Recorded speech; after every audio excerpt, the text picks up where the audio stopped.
Abra sua Bíblia comigo, por favor. Malaquias capítulo 3, versos 6 a 12. Porque eu, o Senhor, não mudo.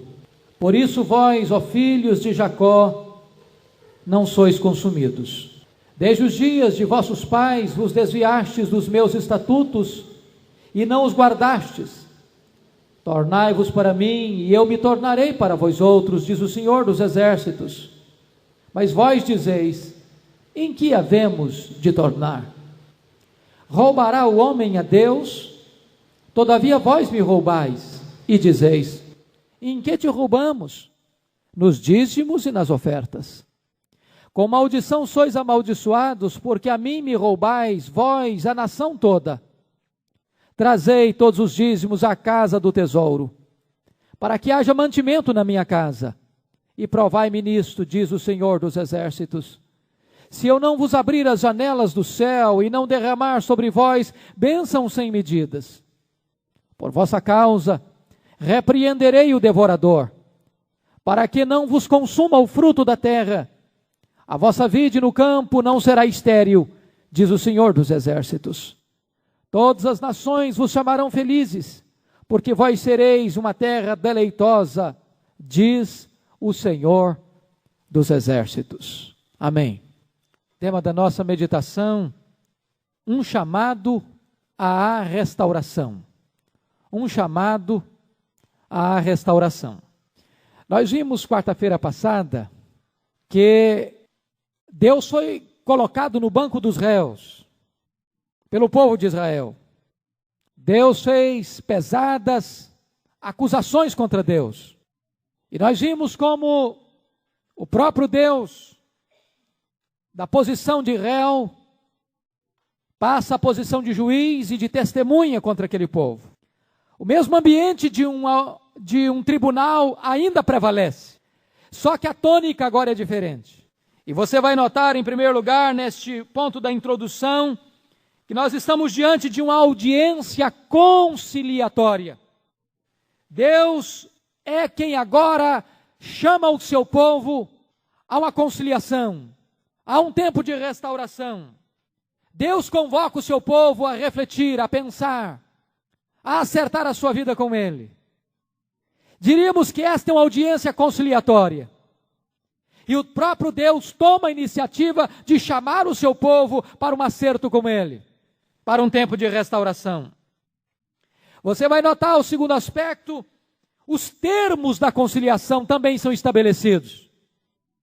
O Deus da aliança chama o seu povo amado, porém muitas vezes esse povo rebelde tem recalcitrado contra Deus. Mas agora Deus estabelece os critérios desta conciliação.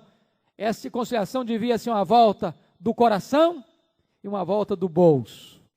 Uma volta que passa por um quebrantamento, por um retorno para Deus, mas uma volta que tange também a questão financeira, que tange também a questão econômica. Parece que não tem a ver, parece que são coisas distintas, mas tem tudo a ver, está profundamente conectado. Aquele que diz que volta para Deus, mas o bolso não voltou para Deus, precisa questionar profundamente se verdadeiramente já se voltou para Deus. A conversão que não passa pelo bolso, a conversão do coração que não passa por uma entrega total da vida financeira a Deus, precisa ser profundamente questionada. Essa volta toca o coração e toca o bolso. É uma volta espiritual e uma volta também econômica. Converte o coração e converte as finanças. Terceiro aspecto é a necessidade desta conciliação. Você nota que Deus está dizendo que se o povo se voltar para Ele, Ele vai se voltar para o povo. Há uma condicional aqui: tornai-vos para mim, e eu me tornarei para vós outros. É Deus quem toma a iniciativa, mas Deus coloca nas mãos do povo a decisão. E Deus propõe para o povo duas coisas: bênção, caso o povo obedeça, ou então maldição, caso o povo continue na rebeldia. O Deus a quem servimos não pode premiar a rebeldia nem a desobediência. Ele é o Deus da verdade. Ele é o Deus da justiça. E Ele está num tribunal. Ele está diante de uma audiência. A audiência é de conciliação, mas é necessário que a outra parte se arrependa, se volte para Deus e acerte as suas pendências com Deus. A escolha é inevitável, ou a bênção ou a maldição. Dito isso a nível introdutório, eu chamo a sua atenção então para esse aspecto, um chamado à restauração. Primeiro ponto da nossa mensagem diz o seguinte: a restauração está fundamentada no caráter imutável de Deus. A sua Bíblia aberta, versículo 6, olha aí por favor. Porque eu, o Senhor, não mudo, por isso vós, ó filhos de Jacó, não sois consumidos. A restauração está fundamentada no caráter imutável de Deus. Deus é imutável em seu ser. Essa é uma coisa extremamente importante. Deus é imutável em seu ser. Nele não há sombra nem variação. Jesus disse: eu sou o mesmo ontem, hoje e para sempre. Este é um ponto tão fundamental, queridos irmãos, porque nós somos seres sujeitos a mudanças. A nossa vida tem altos e baixos. Mudamos de humor, mudamos de ideia, mudamos de casa, mudamos de emprego, mudamos de sentimentos, mudamos de decisões. A nossa vida está muitas vezes ao sabor das circunstâncias. Hoje somos uma coisa, amanhã poderemos ser outra. Hoje aplaudimos algo, amanhã abominamos a mesma coisa que aplaudimos. A mesma multidão que aplaude Jesus e diz hosana ao que vem em nome do Senhor, daqui a pouco está gritando freneticamente: crucifica-o, crucifica-o, crucifica-o. O mesmo discípulo que diz: eu irei contigo até a morte, daqui a pouco nega que conhece esse Jesus. Mas a Bíblia está dizendo que nós podemos ser restaurados, porque o Deus a quem servimos é imutável em seu caráter. Isso é maravilhoso, porque às vezes nós pensamos que Deus é como a gente. Tem dia que você acorda como eu, coração triste, com a alma anuviada, com o semblante abatido, com a onda de tristeza a cobrir a nossa alma, e nós começamos a pensar que, porque o nosso sentimento está em crise, o amor de Deus por nós também mudou e sofreu abalos. Mas eu quero lhe dizer que quando você fica triste, quando a sua alma está coberta de luto, o amor de Deus por você não mudou, o sentimento de Deus por você não mudou, o propósito de Deus por você não mudou. Deus é imutável em seu ser. Segundo lugar, Deus é imutável em relação à sua aliança conosco. Isso significa, queridos, que Deus é leal ao compromisso que assume conosco, de ser o nosso Deus, o Deus dos nossos filhos, da nossa descendência, por todas as gerações, para todo sempre. Ou seja, ainda que sejamos infiéis, Deus permanece fiel. Deus não nega a si mesmo. Deus vela pela sua aliança. Ele firmou uma aliança perpétua, eterna, e Ele vela por esta aliança. Esta é uma das doutrinas mais lindas da Bíblia, é a doutrina da aliança, a doutrina do pacto. Deus é fiel ao pacto, Deus é fiel à aliança. Você vai ver na história de Israel, que sempre Deus recorda à nação de Israel, o seu pacto, a sua aliança, a sua palavra firmada. Deus é fiel, Deus é imutável, a palavra que Ele empenhou conosco. Ele prometeu nunca nos abandonar. Deus às vezes nos disciplina, Deus às vezes nos corrige, Deus às vezes nos leva para o deserto para saber o que está no nosso coração. Deus às vezes nos joga no deserto, às vezes nos joga na fornalha. Deus às vezes adia os nossos sonhos, Deus às vezes tira aquilo que nós gostamos, para nos desmamar com as glórias do mundo. Mas Deus nunca cessa de nos amar. Deus nunca desiste de nós. Deus nunca desiste do propósito eterno que Ele tem de nos transformar à imagem do Rei da Glória, de nos transformar à imagem e semelhança do Senhor Jesus Cristo. Ele é imutável em seu propósito da sua aliança.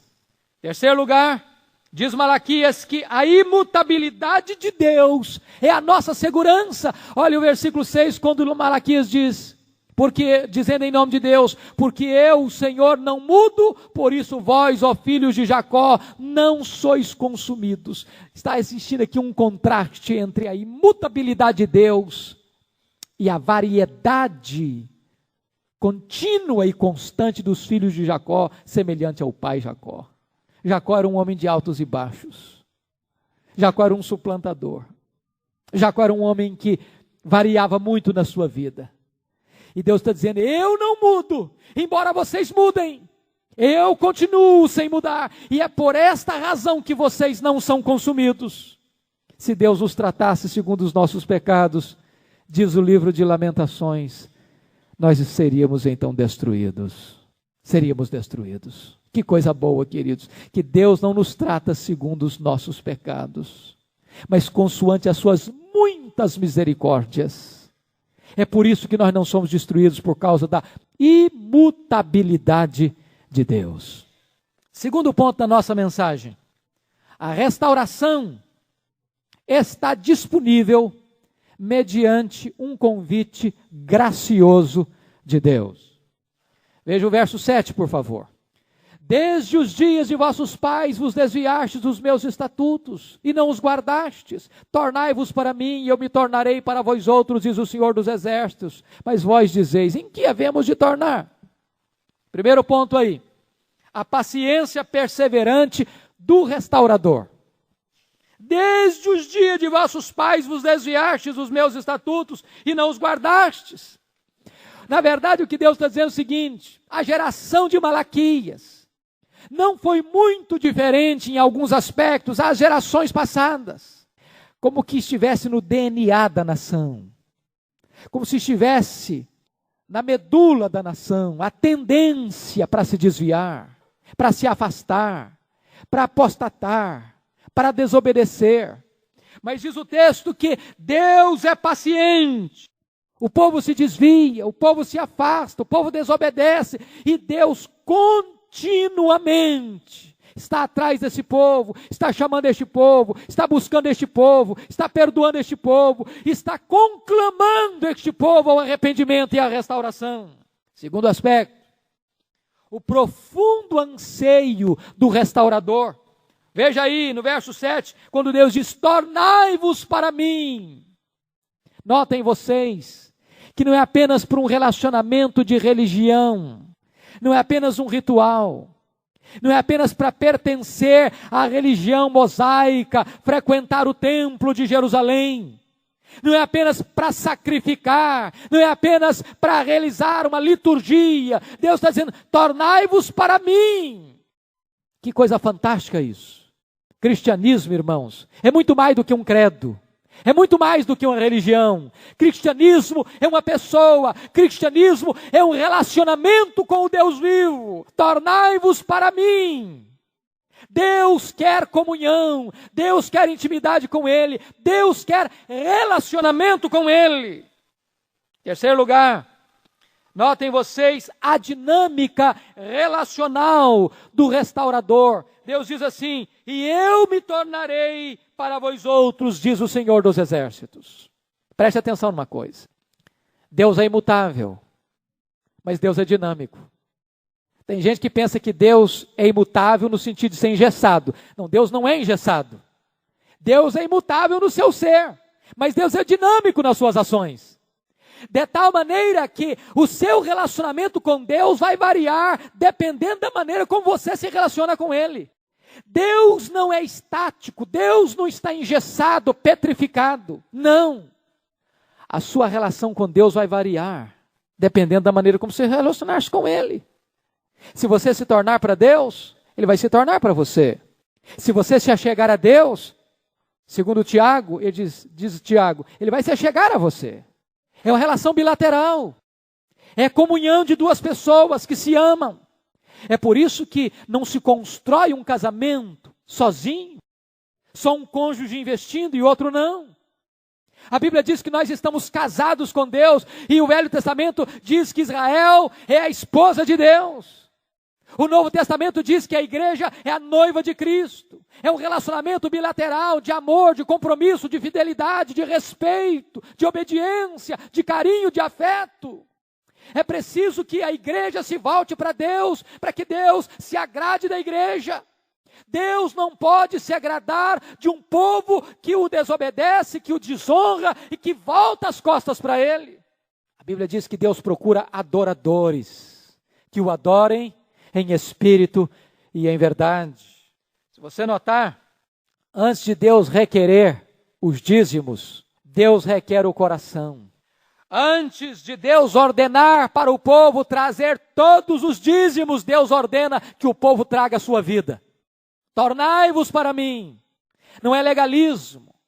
Não é apenas um compromisso onde a pessoa diz, agora eu já entreguei meu dízimo, estou quites com Deus, não importa como eu vivo, estou guardado, protegido por Deus. Não, não é isso que a palavra de Deus ensina. Deus diz, primeiro eu quero a sua vida, primeiro eu quero o seu coração, tornai-vos para mim. Só então Deus diz, agora tragam os dízimos.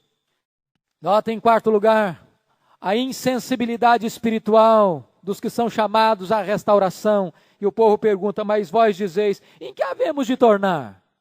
Pior do que o pecado é a ignorância, é a insensibilidade, é o anestesiamento, é a consciência cauterizada. Pior do que pecar contra Deus é pecar contra Deus e achar que não pecou contra Ele.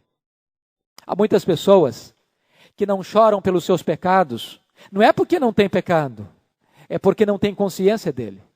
Se vocês notarem, as pessoas que mais choraram pelos seus pecados não foram aquelas que mais pecaram, foram aquelas que mais perto de Deus andaram. Foram aquelas que mais consciência tiveram de quão pecadores eram diante do Deus Santo e puro. Terceiro ponto da nossa mensagem. A restauração passa pela fidelidade na devolução dos dízimos. Versículos 8 a 10. O primeiro ponto que eu chamo a sua atenção é que o dízimo é um princípio estabelecido pelo próprio Deus. A palavra dízimo, acho que é claro para todo mundo, significa a 10ª parte. Há poucos dias eu soube de uma igreja em São Paulo que fez uma propaganda e botou uma faixa. Nós agora cobramos o dízimo de 5%. Estamos fazendo uma promoção do dízimo. Uma liquidação espiritual. Você quer botar a sua conta em dia com Deus? Estamos abaixando a cota. É hilário e blasfemo. Quem tem autoridade para mudar a santa palavra de Deus? O dízimo não é invenção da igreja. Uma das dificuldades que muitos pastores encontram hoje em falar sobre dízimo, talvez seja por ignorância, por desconhecer o que a Bíblia ensina sobre esse assunto. A Bíblia fala mais sobre dinheiro do que sobre céu, do que sobre inferno. Há mais de 2.000 referências explícitas sobre dinheiro na Bíblia. E o Senhor Jesus Cristo revelou por quê.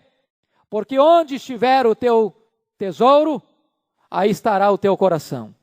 O Senhor Jesus disse por quê. É porque ninguém pode servir a dois senhores, ninguém pode servir a riqueza e servir a Deus. Enquanto o homem amar o dinheiro, ele não pode amar a Deus. Foi por isso que o Senhor Jesus disse para aquele jovem rico, vai e vende tudo que tem, dá aos pobres, depois vem e segue-me. Jesus nunca pediu para as outras pessoas venderem tudo. O que Jesus falou para aquele moço rico foi pedagógico, é porque Jesus conhecia o coração dele e sabia que o Deus dele era o dinheiro. E enquanto ele não desistisse daquele Deus, daquele ídolo, ele não poderia ser um discípulo de Jesus Cristo. Outra razão por que as pessoas têm dificuldade em falar sobre dízimo é porque hoje há atitudes inescrupulosas, fraudulentas, pecaminosas, vexatórias em muitos púlpitos chamados evangélicos por este país e por este mundo. Pessoas que com total disfarçatez comercializam o sagrado. Pessoas que em nome de Deus enchem os bolsos e se enriquecem com a boa fé ou a credulidade infantil daqueles que se tornam massa de manobra nas mãos de aventureiros da fé. Nós não podemos, por causa dos desvios, dos exageros, daqueles que não temem a Deus, deixar de pregar a verdade de Deus. O dízimo é santo ao Senhor. Deixar de falar sobre esse assunto é omissão. Deixar de pregar sobre dízimo é impedir que a igreja de Deus seja abençoada. Quando um crente retém o dízimo de Deus, ele está debaixo de maldição, enquanto poderia estar debaixo de bênção. Por isso, o dízimo, ele não é opcional, ele é mandamento. Não é oferta, é dívida. Não é sobra, é primícia. O dízimo é ensinado em toda a Bíblia, antes da lei, na lei, nos livros históricos, nos livros poéticos, nos livros proféticos, nos evangelhos e nas cartas. O dízimo está em toda a Bíblia. Mas, mesmo assim, porque o homem tem o coração tão apegado no dinheiro, porque o dinheiro é o maior dono de escravos deste mundo, porque o dinheiro talvez seja o maior ídolo deste mundo, nós, seres humanos, versados em tantas tergiversações, em tantos contornos, começamos a dar desculpas. E eu vou citar algumas delas. As desculpas descabidas que nós procuramos dar para evitarmos a obediência em relação ao dízimo. A primeira justificativa que às vezes nós damos é aquela chamada justificativa teológica. Eu não entrego o dízimo, eu não devolvo o dízimo porque o dízimo é da lei, e eu não estou debaixo da lei, eu estou debaixo da graça. Ainda que o dízimo fosse só da lei, você já devia pagar o dízimo. Porque em lugar nenhum a Bíblia diz que o Senhor Jesus veio para abrogar a lei. Ainda que fosse só da lei, nós deveríamos ser dizimistas. O Senhor Jesus Cristo disse que os fariseus eram hipócritas, porque davam o dízimo do endro, da hortelã e do cominho e negligenciavam o principal da lei, a justiça, a misericórdia e a fé. O que Jesus está querendo dizer? Que a justiça, a misericórdia e a fé também são da lei. Ora, aqueles que usam este expediente para não serem dizimistas, que o dízimo é da lei, então deveriam, em nome da lei, sentirem-se também desobrigados de cumprir a justiça, a misericórdia e a fé, porque também são da lei. Mas a palavra de Deus nos afirma que nenhum de nós, em sã consciência, pode se sentir desobrigado da justiça, da misericórdia e da fé, porque sem isso não há cristianismo. A segunda justificativa que algumas pessoas usam é a justificativa financeira. Olha, eu não pago dízimo, não devolvo dízimo porque o meu salário não dá e não sobra. Esse argumento parece razoável, mas não é não. Pelo princípio do que a Bíblia ensina, dízimo não é sobra. Deus não é Deus de resto. Resto a gente dá para os animais domésticos, quando tem. Deus é Deus de primícia. Em lugar nenhum na Bíblia você vai encontrar que depois que você tiver todos os seus problemas resolvidos, se sobrar, então você entrega o dízimo. Em lugar nenhum da Bíblia você encontra isso. Dízimo sempre na Bíblia é primícia, é primeiro. Primeiro você paga a dívida, então você tem a bênção de Deus sobre aquilo que Deus lhe deu para administrar. A Bíblia diz assim: honra o Senhor com as primícias de toda a tua renda, e se encherão os teus lagares, se fartarão os teus celeiros. O profeta Ageu chega a dizer que quando nós retemos o dízimo dentro desta ideia, quando nós vamos receber o nosso salário, é como se você botasse o seu salário num saco furado. Vaza, vaza. Porque aquilo que você sonega de Deus, o gafanhoto come. O gafanhoto come. Terceira justificativa é a justificativa matemática. Tem gente que diz, não, eu não sou dizimista não, porque eu conheço fulano, beltrano, ciclano, que não é dizimista e prospera. E eu conheço fulano, beltrano, ciclano, que é dizimista e não prospera. Então não tem nada a ver uma coisa com outra. A Bíblia diz que a prosperidade sem fidelidade não é sinal de bênção, não. Não é sinal de bênção. A bênção está na obediência e na fidelidade. Nem toda pessoa próspera é uma pessoa abençoada, não. No ponto de vista bíblico, não. A bênção está na fidelidade. E mais do que isso, se na antiga dispensação as bênçãos vinham muito traduzidas em termos de coisas materiais, nós que somos da nova aliança, as bênçãos são muito mais traduzidas em questões espirituais. É por isso que pregamos da última vez aqui no domingo à noite, que nós somos um povo super abençoado, porque nós já estamos abençoados com toda a sorte de bênção em Cristo Jesus. E o apóstolo Paulo diz: meus irmãos, grande fonte de lucro é a piedade com contentamento. Aqueles que querem ficar ricos caem em grandes ciladas e grandes angústias. Então, é possível uma pessoa não ser próspera, rica financeiramente e ser muito abençoada. Quem assistiu o fatídico, dramático depoimento do senhor Roberto Jefferson ontem, ele disse uma frase que me impressionou. Ele disse o seguinte: gente pobre, família pobre é que é família unida. Me aponte uma família rica, unida. E eu fiquei puxando o fio da memória para tentar ver se eu lembrava de alguma família rica, unida. É difícil encontrar, sabia? É difícil encontrar. Ele diz: o dinheiro divide, o dinheiro separa, o dinheiro gera guerra, gera briga, gera confusão. Limitar a bênção de Deus apenas em cifra é um equívoco. Quarto lugar, a justificativa sentimental. Tem gente que diz: não, eu não sou dizimista ainda. Não, sabe por quê? Porque a Bíblia diz assim: cada um contribua segundo tiver proposto o seu coração, e Deus ama quem dá com alegria. Eu não estou se sentindo motivado, eu não sinto vontade, eu ainda não estou com alegria, então eu não sou dizimista. Esse argumento é terrível. Eu fico imaginando, se eu for pegar um empréstimo no banco, no dia que eu vencer a hipoteca, a nota promissória, eu chegar lá para o gerente e dizer: ó, sou gerente, eu estou aqui para dizer o seguinte para o senhor, não estou sentindo vontade de pagar a dívida, não. Eu estou sentindo no meu coração que eu não estou com nenhuma alegria de pagar essa dívida, então eu não vou pagar essa dívida. Eu acho que vai botar a polícia atrás de mim. Dízimo é dívida. O crente não vive pelo sentimento, ele vive pela fé, e fé na palavra de Deus. Você não tem que sentir, você tem que obedecer, você tem que praticar. Outras pessoas dizem o seguinte: não, eu não sou dizimista não, e a justificativa é a justificativa da consciência. Eu não sou dizimista, mas pelo menos eu dou oferta. Vamos entender uma coisa aqui: dízimo é dívida, oferta é presente.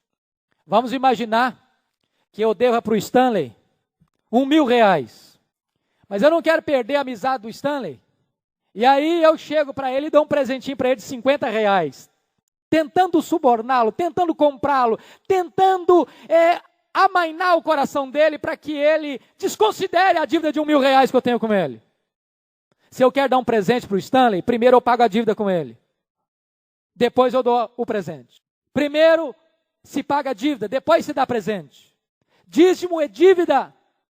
É por isso que reter o dízimo, diz a Bíblia, é roubo. Se não fosse dívida, não seria roubo. Não teria sentido falar em roubo. Eu não posso roubar o que é meu. Eu só roubo o alheio, o que não é meu. Mas há uma última justificativa, para não cansá-los com todas. A justificativa política. Tem gente que diz: não, eu não sou dizimista não, porque eu acho que a liderança da igreja não é sábia o suficiente para administrar o dízimo. Eu quero dizer uma coisa para você. Deus mandou você trazer todos os dízimos à casa do tesouro. Deus não constituiu você nem juiz e nem fiscal do dízimo dele. Agora, a liderança, responsável diante de Deus, certamente vai prestar conta a Deus. Agora, Deus não constituiu você, nem fiscal e nem juiz, do dízimo que não é seu, é dele, é de Deus. Terceiro ponto agora da mensagem. Pecados graves quanto ao dízimo. Olhe comigo, por favor. Primeiro pecado grave quanto ao dízimo, com a sua Bíblia aberta, versículo 8, diz assim: roubará o homem a Deus? Todavia vós me roubais. Primeiro pecado contra o dízimo é reter o dízimo.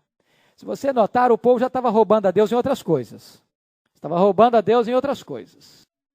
No capítulo 1, versículo 13, eles estavam roubando a Deus quando traziam para Deus o animal dilacerado. A palavra dilacerada aqui, já disse na vez que eu expus aqui, era um animal que já estava lá morto por uma fera do campo, apodrecendo, ia apodrecer, e eles não vão deixar estragar não, vamos oferecer para Deus. Não é só a sobra não. Eu não vou nem falar a palavra para vocês não perderem o apetite quando chegar em casa. Eles estavam roubando a Deus, vejam vocês no capítulo 3, versículo 5, quando eles também oprimiam a viúva e o órfão, porque a Bíblia diz que quando você oprime, retém o salário do jornaleiro, isso sobe aos ouvidos de Deus. É como se você estivesse usurpando o próprio Deus. Mas agora eles estão em terceiro lugar roubando a Deus nos dízimos. O que é importante notar que na língua hebraica, a palavra roubar aqui significa tomar à força. Não é aquele roubo do batedor de carteira, que está aqui do seu lado, como que dando uma de sonso, e quando você descuida, ele lança a mão do seu objeto e sai correndo, furtivamente. A palavra aqui não é essa. Roubar aqui significa um assalto intencional, planejado, ostensivo. Essa palavra só aparece mais uma vez no Velho Testamento, lá em Provérbios 22, 23. E a palavra que aparece lá é a palavra que descreve o despojamento do pobre. Despojar o pobre, assaltar o pobre. Por isso, quando uma pessoa retém o dízimo, ele está afrontando a Deus, assaltando a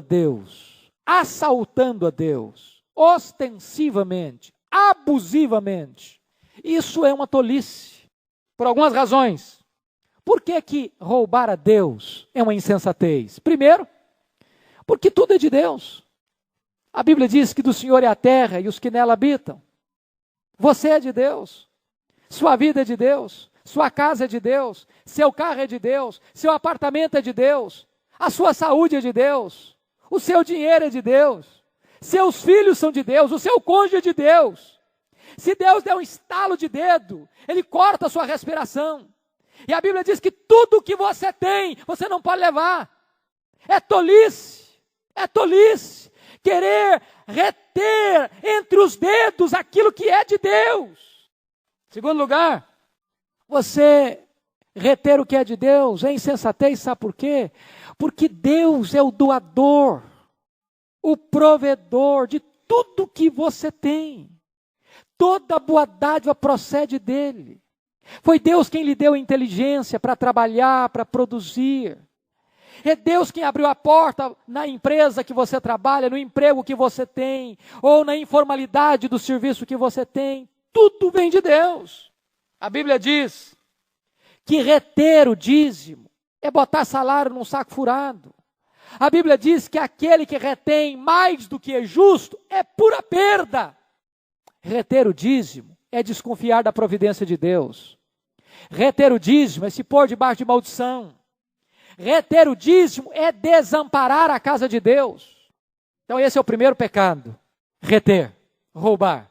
Segundo pecado, versículo 10. Olha aí, por favor. Malaquias diz em nome de Deus: trazei todos os dízimos. Frise a expressão todos. Então o segundo pecado é subtrair o dízimo. Subtrair. O que é que eu quero dizer com isso? Não pense você que Deus não saiba fazer conta, que Deus não sabe fazer conta. Deus conhece matemática, Deus sabe multiplicar, somar, dividir e subtrair. Então, quando você põe o seu envelope no gasofilaço dizendo, eu estou entregando o dízimo, é preciso certificar se realmente é o dízimo. Porque a Bíblia diz, trazei todos os dízimos. Você se lembra de um fato dramático no Novo Testamento, quando um casal vendeu uma propriedade e trouxe aos pés dos apóstolos o valor, e o casal combinou entre si de reter parte do valor, e chegou para os apóstolos e disseram, nós estamos trazendo tudo. O problema deles não foi trazer a oferta, não foi trazer a metade, não foi trazer uma parte. O problema daquele casal foi trazer uma parte, dando a ideia que estava entregando tudo. Deus não aceita ser enganado. Quem pode enganar a Deus? Então, subtrair o dízimo é um risco, é um perigo, é um pecado contra Deus. Terceiro pecado que Malaquias aponta aqui é administrar o dízimo. Veja o verso 2, verso 10. Trazei todos os dízimos à casa do tesouro. Deus não está dando carta branca para nenhum de nós administrar o que é dele. Tem gente que diz o seguinte: bom, eu sou dizimista, mas eu mesmo administro o dízimo. Eu entrego 1% para o missionário tal, eu entrego 2% para o asilo tal, eu mando mais 2% para a obra de caridade tal, eu administro comprando literatura com outra parte, e outra parte eu entrego. Está errado. Deus está dizendo: trazei todos os dízimos à casa do tesouro. Ele não nos constituiu administradores daquilo que é dele. Ele deixa 90% na sua mão para você administrar com critério. Tem gente que ainda faz outra coisa. Ele diz o seguinte: eu sou dizimista, mas eu é que vou determinar para onde eu vou mandar o dízimo. Eu frequento a igreja tal, mas eu mando parte do meu dízimo para a igreja tal e outra parte para a igreja tal. Eu quero dizer para você que isso é a mesma coisa de você chegar no McDonald's, pedir um lanche, comer o lanche e pagar o lanche no Bob's. Você tem que trazer todos os dízimos à casa do tesouro, aonde você se alimenta da palavra de Deus. Este é o critério bíblico. Mas há um quarto pecado que Malaquias menciona. É o pecado de subestimar o dízimo. Versículo 8. Em que te roubamos? Eles perguntaram. No dízimo? Mas dízimo não tem importância, dízimo não tem valor, dízimo é uma coisa de somenos. Quando nós subestimamos a questão do dízimo, irmãos, nós estamos pecando contra Deus. É inconcebível, preste atenção nisso. É inconcebível um crente não ser um dizimista fiel. Achando, não, eu sou um crente piedoso, mas eu não sou dizimista. Preste atenção nisso. Não é possível você ter intimidade com Deus roubando a Deus. Eu não posso estar roubando o Stanley e ser íntimo do Stanley. Não posso. Comunhão implica em relacionamento transparente e leal. Isso é coisa séria, isso é coisa de implicações profundas. Quarto lugar, perigos sérios quanto à negligência do dízimo. Veja o verso 9. A maldição divina. Irmãos, querem coisa mais pesada do que isto? Olha o verso 9. Com maldição sois amaldiçoados, porque a mim me roubais, vós a nação toda. Agora não são só sacerdotes não, agora é a nação inteira. Você já imaginou o que é uma vida, uma família, uma igreja, uma cidade, um país amaldiçoado? E Deus diz a causa: com maldição sois amaldiçoados, porque a mim me roubais, vós a nação toda. Amados irmãos, nós não podemos quebrar as leis de Deus sem sofrer as correspondentes consequências. Você não viola a lei da gravidade sem se machucar. Você não quebra uma lei de Deus sem ser penalizado. Deus não premia a desobediência. Segundo lugar, segundo risco, segundo perigo, versículo 11, é a devastação do devorador. Note você aí: por vossa causa repreenderei o devorador, para que não vos consuma o fruto da terra. Ou seja, se o povo for fiel, Deus repreende o devorador. Está implícito e claro no texto que a infidelidade do povo implica também de que o devorador vai agir livremente, por permissão divina. Nós é que vamos escolher se queremos a mão de Deus permitindo o devorador, ou se queremos a mão de Deus impedindo o devorador. Preste atenção, irmãos. Nós estamos vivendo numa geração mística demais. E andou pelo Brasil uma onda, bem recentemente, que ainda permanece em alguns setores evangélicos brasileiros, a questão da quebra de maldição. Tinha muita gente que achava que quebra de maldição era coisa mística. Ia lá, impunha as mãos e quebrava a maldição. Essa maldição aqui não se quebra com oração, não. Essa maldição aqui se quebra enfiando a mão no bolso e acertando as contas com Deus. Sendo fiel a Deus. Último lugar. Último ponto da nossa mensagem. A restauração traz bênçãos singulares de Deus. Versos 10 a 12.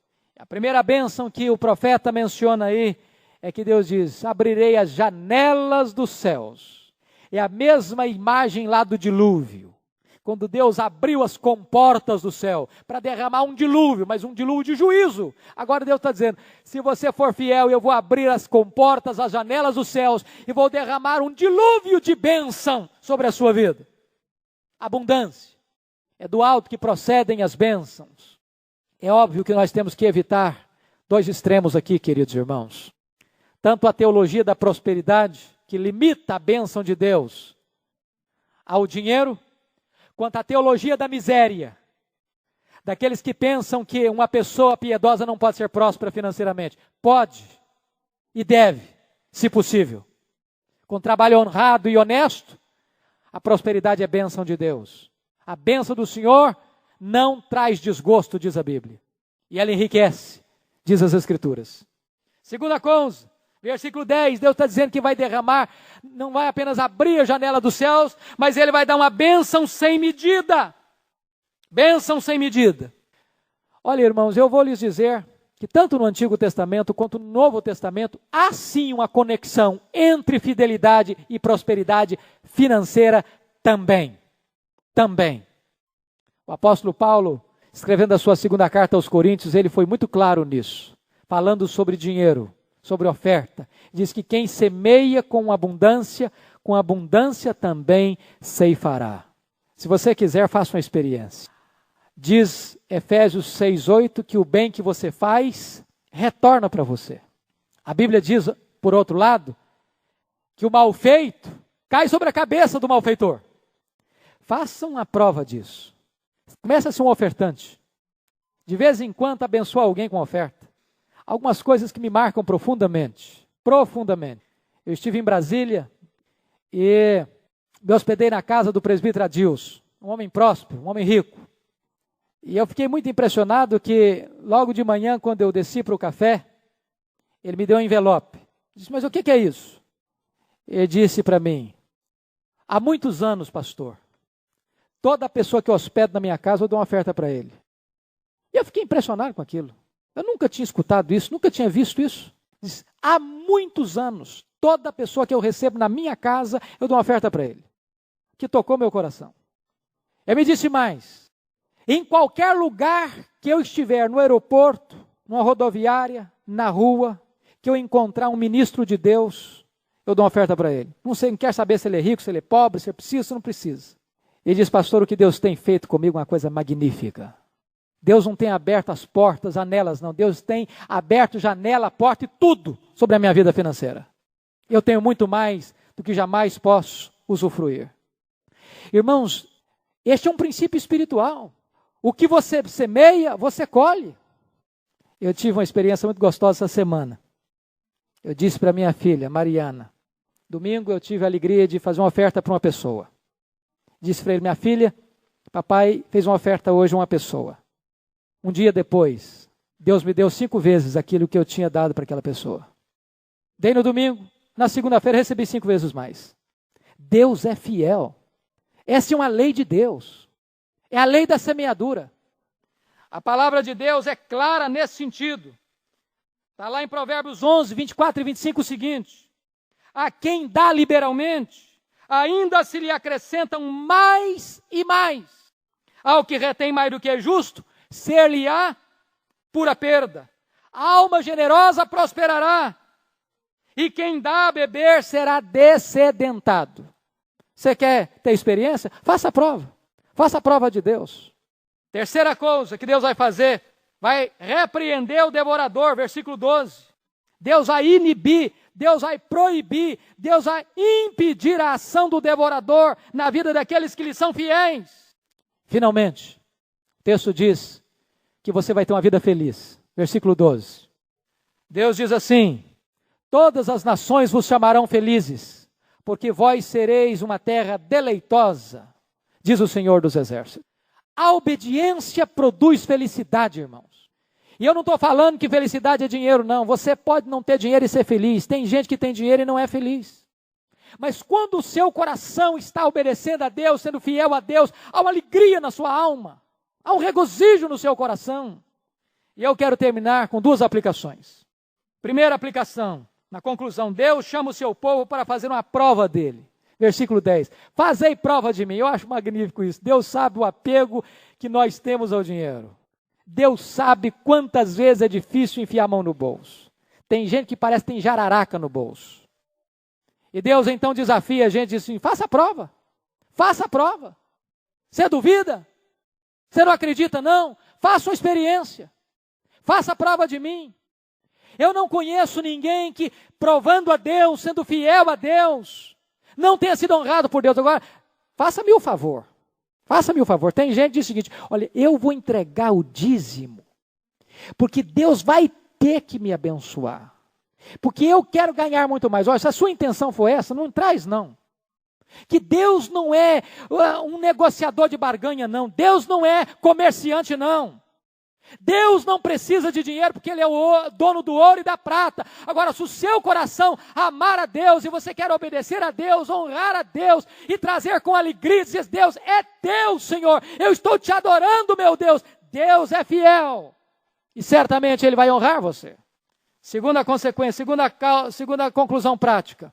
Deus está propondo para você e para mim nesta noite dois caminhos: a bênção e a maldição. A escolha é nossa. A escolha é nossa.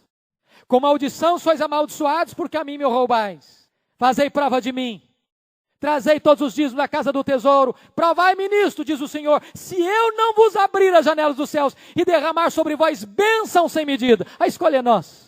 O que vamos escolher? Vamos orar ao Senhor. Curva sua fronte, por favor.